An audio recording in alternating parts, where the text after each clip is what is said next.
आप सभी लोगों का स्वागत है हमारे चैनल में। और आप लोगों को गांव की बहुत प्यारी सी एक लाचारी गीत सुना रही हूँ।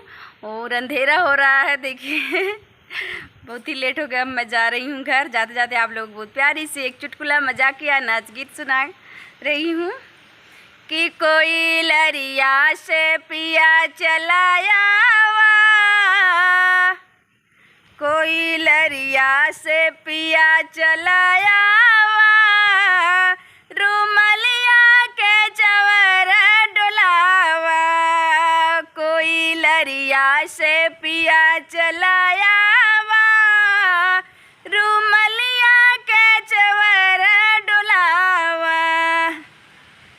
पिया मम्मी तुहार नहीं भावेली, पिया मम्मी तुहार नहीं भावेली। ओ तो झगड़त बखरिया में आवेली, वो तो झगड़त बखरिया में आवेली। पिया हमरे मने तू ही भावा, पिया हमरे मने तू ही भावा। तू तई हंसतई महलिया में आवा। कोई लरिया से पिया चलाया वा, रुमलिया के चवर डुलावा। पिया भाभी तुहार नहीं भावेली, पिया भाभी तुहार नहीं भावेली।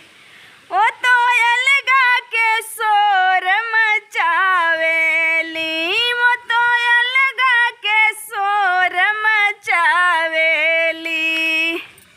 पिया हमरे मने तू ही भावा, पिया हमरे मने तू ही भावा। तू तई हंसतई महलिया में आवा। पिया हमरे मने तू ही भावा। आज की हवा ही बहुत बेजोड़ है। पिया हमरे मने तू ही भावा, तू तई हंसतई महलिया में आवा। कोई लरिया से पिया चलिया वा, रुमलिया के चवर डुलावा।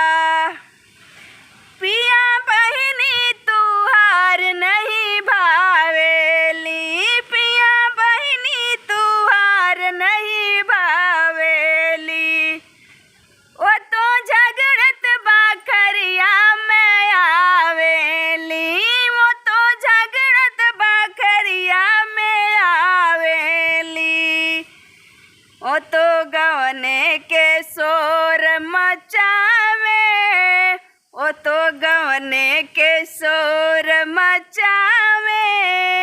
पिया हमरे मने तू ही भावेला। आप लोग बताइएगा गीत कैसी है।